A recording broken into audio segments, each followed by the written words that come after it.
రీసెంట్గా సవాళ్ళు ప్రతి సవాళ్ళు జరిగినాయి. టెంపుల్ దగ్గరికి రావాలి, శపథాలు చేయాలని చెప్పేసి కూడా అనుకున్నారు కదా. అసలు నిజమైన ఆ చర్చ అనేది జరిగిందా? నేను ఒకటే చెప్పిన, టెంపుల్ దగ్గర రావాలంటే టెంపుల్ దగ్గర వీళ్ళని నమ్మదే నమ్మకం. ఫస్ట్ వాళ్ళకి దేవుడు అంటేనే నమ్మకం లేదు. అందులో రామాలయం అంటే వాళ్ళు చెప్పేది అబద్ధమని అక్కడే మీకు అర్థమైపోయి ఉండాలి. వాళ్ళు చెప్పేదంతా జూట అనేది అక్కడే అర్థమైపోయి ఉండాలి. ఇంకా చాలామంది పేర్లు చెప్పిండ్రు. నిజంగా వాళ్ళు చెప్పేమంట వాస్తవం అయితే వాళ్ళందరినీ కలిసి రమ్మనండి మాట్లాడదామని చెప్పినాం. రాలేదు కదా మరి మేడం, రాలేదు కదా మేడం. ఇప్పుడు ఎన్నికల్లో బీఆర్ఎస్ మీకు వ్యక్తిగతంగా మద్దతు ఇస్తున్నారు అని ఒక ఆరోపణలు మొదలయ్యాయి. ఎందుకంటే గత ఎన్నికల్లో బీఆర్ఎస్కి 7 సీట్లు వచ్చాయి, ఈ ఎన్నికల్లో కాంగ్రెస్ పార్టీకి 7 సీట్లు వచ్చాయి.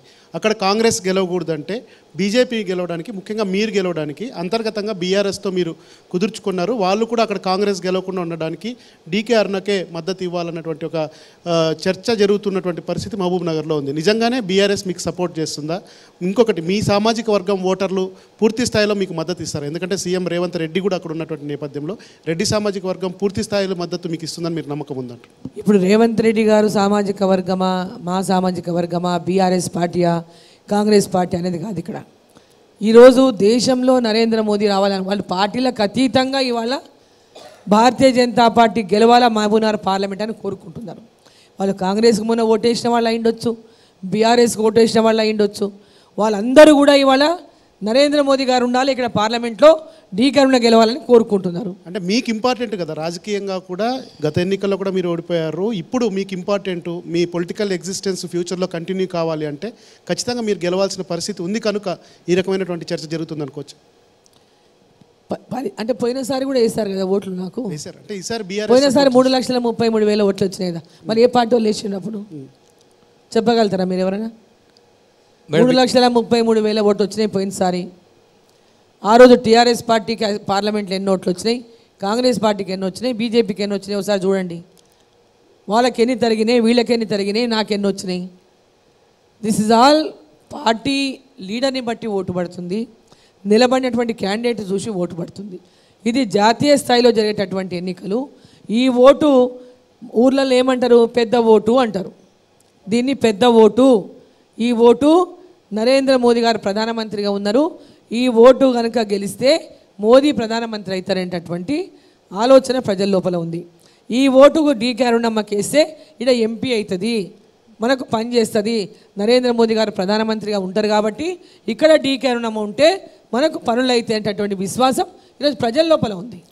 క్షేత్రస్థాయి లోకల్ బాడీస్లో ఉన్నటువంటి వార్డు మెంబర్ కావచ్చు, మాజీ సర్పంచులు కావచ్చు, మాజీ ఎంపీటీసీలు కావచ్చు, ప్రజెంట్ ఎంపీటీసీలు కావచ్చు, ఎవరైనా కానీ ఈరోజు ఆ ప్రాంతం యొక్క అభివృద్ధి కోరుకునే ప్రతి కార్యకర్త, ప్రతి నాయకుడు, ప్రతి ఒక్క ప్రజలు అభివృద్ధి కోరుకునే వాళ్ళందరూ ఇవాళ భారతీయ జనతా పార్టీకి ఓటేయడానికి ఇవాళ సిద్ధమైంది.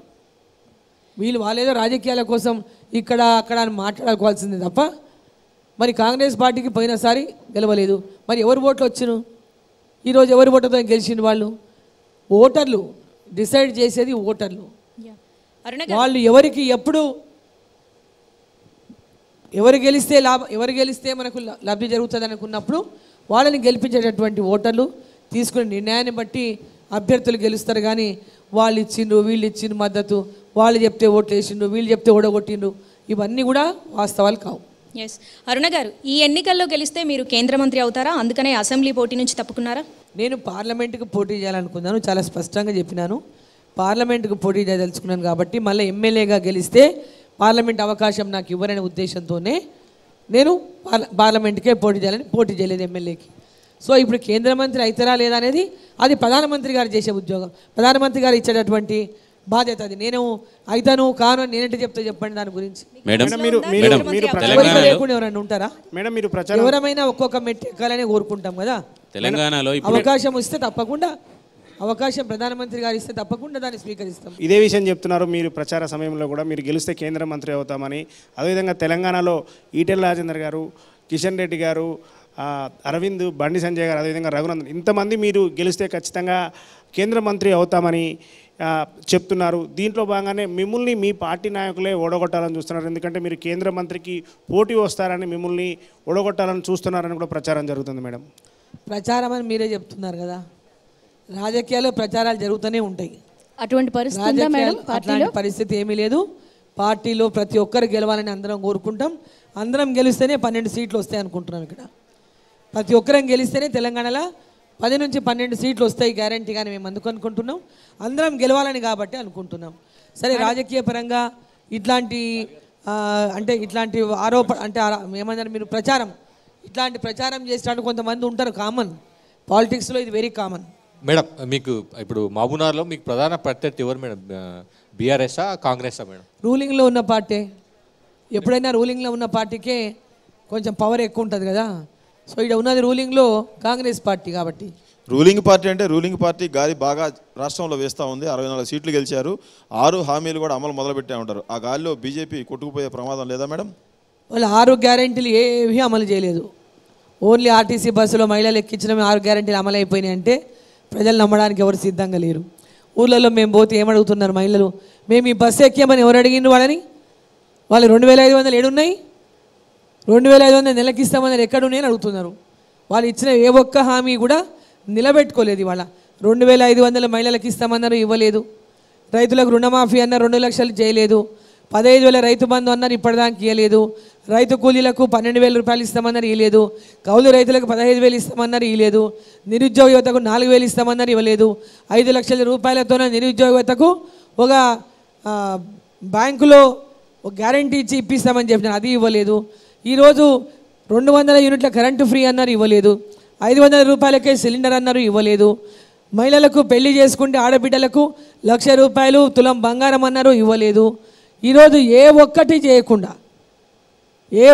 చేయకుండా ఇచ్చిన హామీలన్నీ కూడా తుంగలో తొక్కి ఈరోజు పెద్ద ఎత్తున ఇచ్చినటువంటి హామీలు డిసెంబర్ 9వ తారీఖు ఇవన్నీ అమలు చేస్తామని చెప్పిన రేవంత్ రెడ్డి గారు. ఎన్నికల ముందు వారు ఇచ్చిన ప్రతి మాట చూపించమంటే చూపిస్తా, సోషల్ మీడియాలో ఫుల్ వైరల్ అవుతూ ఉంది. ఒక్కొక్క హామీ ఏ విధంగా ఆయన హామీ ఇచ్చిండు, వాటిని ఏ విధంగా నెరవేరుస్తా అని చెప్పిండు, ఈరోజు వాటిని ఏ విధంగా దాట వేస్తున్నాడు అనేది. ఆయన హామీలన్నీ నెరవేర్చడం లేదు, అన్ని అబద్ధాలే, మొత్తం అబద్ధాలే మాట్లాడుతున్నారు. ఇవాళ వాళ్ళు ఇచ్చిన గ్యాస్ మోసమే చేస్తా ఉన్నారు. వాళ్ళు ఇచ్చిన గ్యాస్ బండనే ఇవ్వలేదు అంటున్నారు. వాళ్ళు ఇచ్చిన ఏమి ఇవ్వలేదు, ఆర్టీసీ రాయితీని ఇవ్వలేదు అంటున్నారు. 200 యూనిట్ల కరెంట్ ఇస్తున్నారు, అది కూడా ఇవ్వట్లేదు అంటున్నారు. మీరు మా ఎంబడి రండి, ఇచ్చిన వాళ్ళంటే చూపియండి. నా ఎంబడి క్యాంపెయిన్కి వస్తాం, మీ రిపోర్టర్ ఉన్నాడు, నా ఎంబడి పంపండి క్యాంపెయిన్కి. వాళ్ళ క్యాంపెయిన్కి వెళ్తాను, నా ఎంబడి పంపించమనండి. ఎవరైనా ఊర్లో ఇచ్చిందని చెప్తే ఓకే.